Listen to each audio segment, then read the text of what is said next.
This week finds us exploring the peninsula of Datca, the ancient town of Datca, and the amazing rock-cut tombs of the kings in Kaunos. I'm Jill. I'm Terry.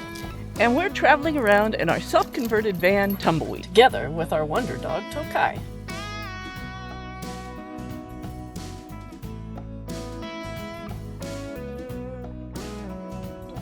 This is where we went in this week's episode. Started up here, and we worked our way down the Datca Peninsula.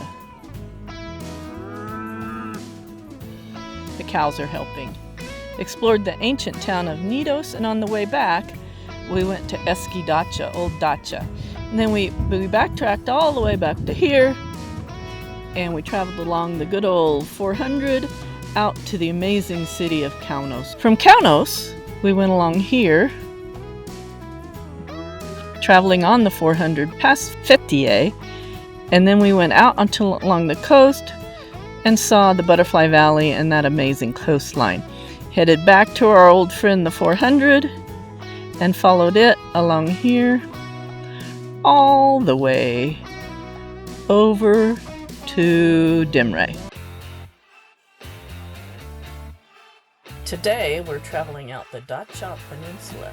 It's a narrow, almost 80-kilometer long, rugged, and fairly tranquil bit of land compared to the bustling towns of Marmaris or Bodrum, which are very near. It's got lots of beautiful bays, and it's mountainous with dry pine forests, and then at the very tip of the peninsula is the ancient city of Knidos. Other than the ruins of Knidos at the end, with its theater and lighthouse, there's also the town of Datca, Old Datca, and it is known for having a charming harbor and traditional stone houses, although I think it's pretty touristy now.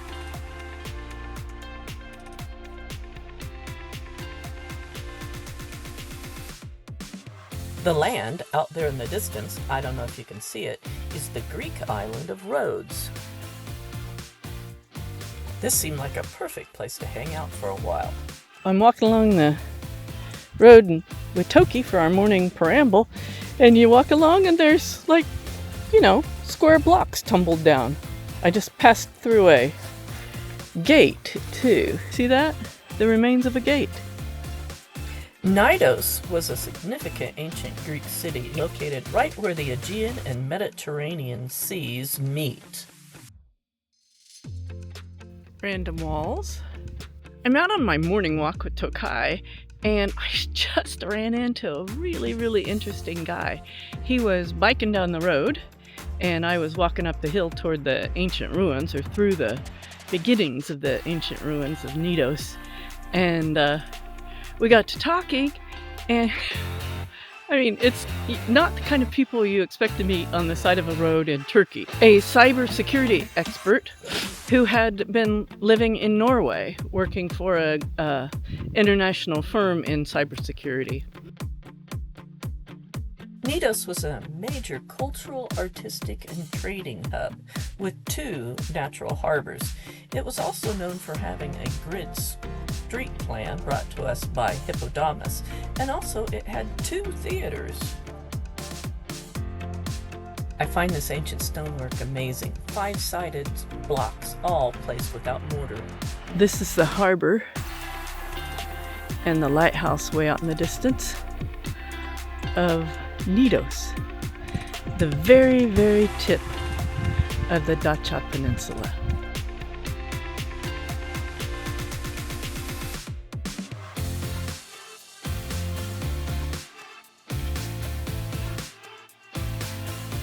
Good morning. Well, unfortunately, we have to leave this beautiful place. Look at that boy cleaning the windshield. Isn't he a sweetie?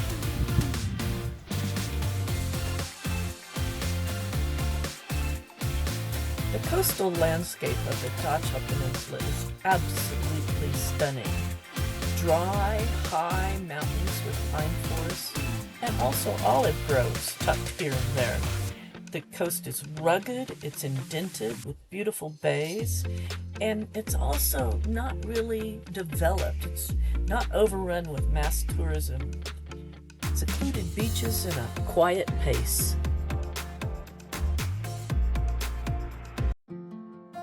Our next adventure was the old town of Datca, Datca. Datca is a charming, old, historic village on the peninsula of Datca. It's known for having narrow cobblestone streets, bougainvillea draped everywhere. The historic center is protected, and it's noted for its beautiful doors, the bougainvillea, and also having lots of artsy cafes and galleries. Good morning, everybody. Here we are in Old Datca. Datca. It's, at first we thought, just kind of tourist trappy, but there are some interesting old buildings and some interesting doors. It's sunny today, but it's gone back to being cold. We tried to bring the beakster, but he got attacked by dogs, so ick. Not exactly a good show for a tourist destination.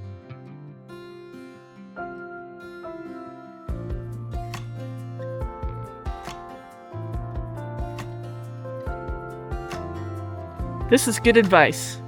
You can't make everyone happy. You are not pizza.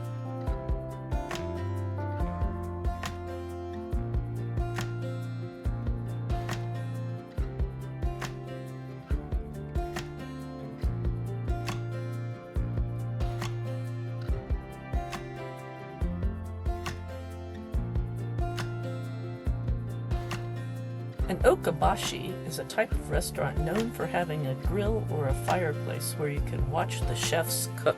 There's my soup, and there's some bread.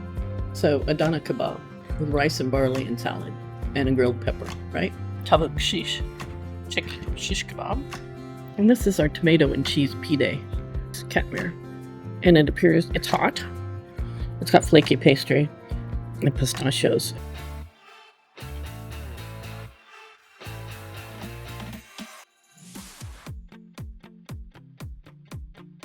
Perfectly happy after a delightful lunch, we headed back down the Datca Peninsula, enjoying the stunning coastal scenery as we drove along. We saw the signs for donkeys, wild donkeys, but we never actually saw a donkey.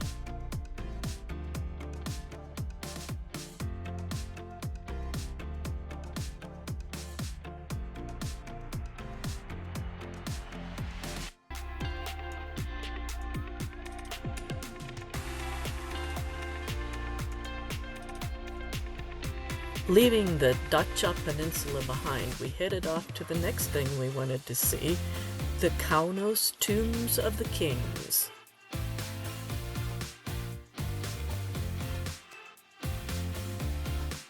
Turkey is a predominantly Muslim nation, with most of the people being Sunni. It's interesting to see these mosques and hear the call to prayer as we travel through the country.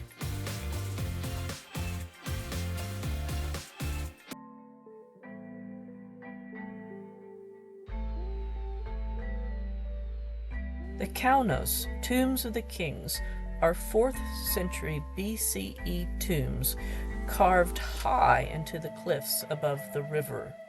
They are monumental, and to me they look a lot like Greek architecture, but they're said to represent the Lycian culture and the Carian culture, a blend of those two societies. They're called the Tombs of the Kings, but the archaeologists think that they actually represent a broader spectrum of the elite of the society than just the kings.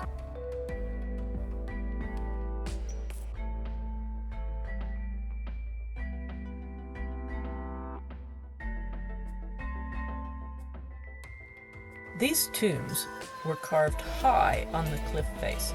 You would think, given their relative inaccessibility, that they would not have been looted, but sadly, many were in antiquity.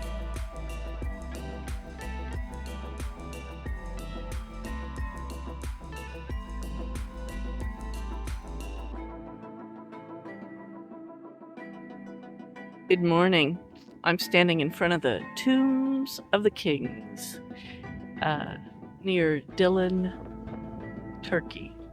And it's a beautiful sunny day, but extremely cold.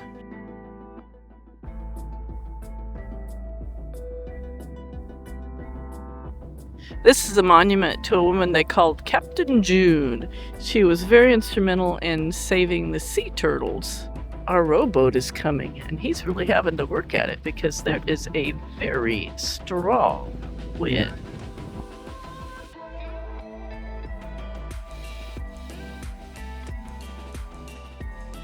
The tombs are all different in size and design, and some of the larger ones have multiple chambers and corridors. The larger tombs were reserved for the important people, the kings, rulers, and high-ranking officials, while the smaller tombs were for the less prominent members of the society.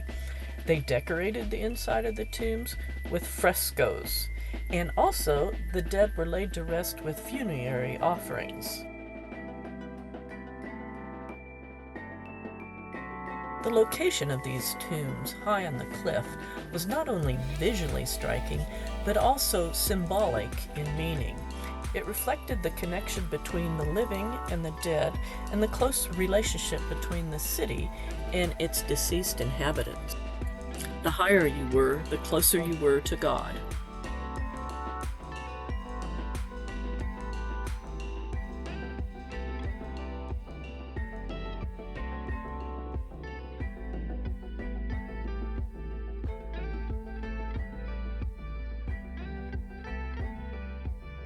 I was reading the information sign at the beginning, and I found the phrasing really interesting.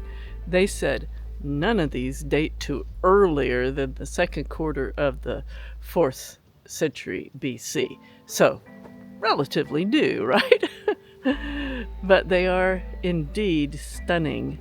A few of them have these facades that you can see, but a lot of the other ones are square or rectangular niches, like carved back into the cliffside.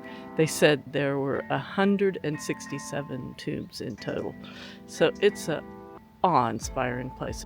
We're waiting for our rowboat back across the river.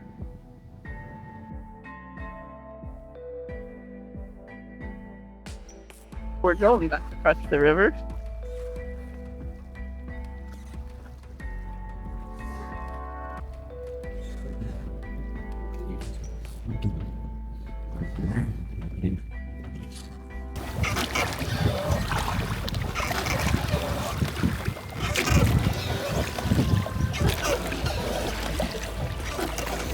Just a few boats to take you off to the various attractions that are around here. Just a few.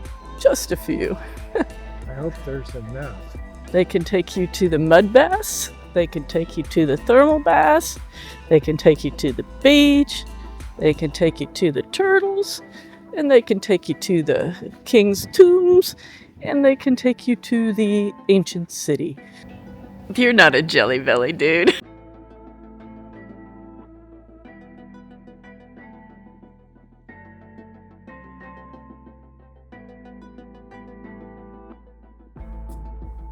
After our last goodbye to the tombs of the kings in Kaunos, we headed south toward the city of Fethiye.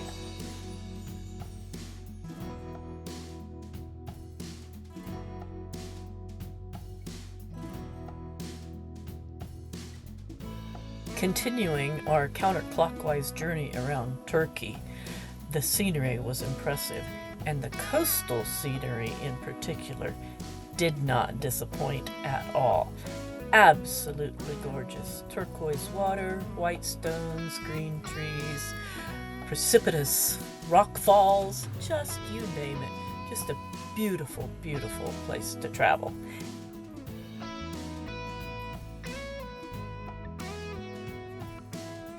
We also got a bird's eye view of the famous Butterfly Valley. You can hike down into it, but the easiest way is to take a boat taxi from the nearby town. Good morning. This morning I find myself in Gilgamesh. It's a cute little town near Patara, which is a very, very long beach. And we're debating about what to do with ourselves today. take a chill day. Go see a couple more ancient ruins. Xanthos, and Latun. They are UNESCO World Heritage Sites, which I tend to usually like. But I've looked at the pictures here, and I think they're UNESCO sites because of the culture that they represent, which is Lycian, rather than the extent and condition of the parts of the city that remain of the ruins. But anyway, it's nice to have the choice to just do what you want to do. It's quite an indulgence. Thank you for joining us this week on Tumbleweed and Tokai. We really appreciate you watching and your support of the channel. If you enjoyed the video, please give us a like and subscribe down below. Then you can join us next week on Tumbleweed and Tokai as we continue our search for the perfect beach.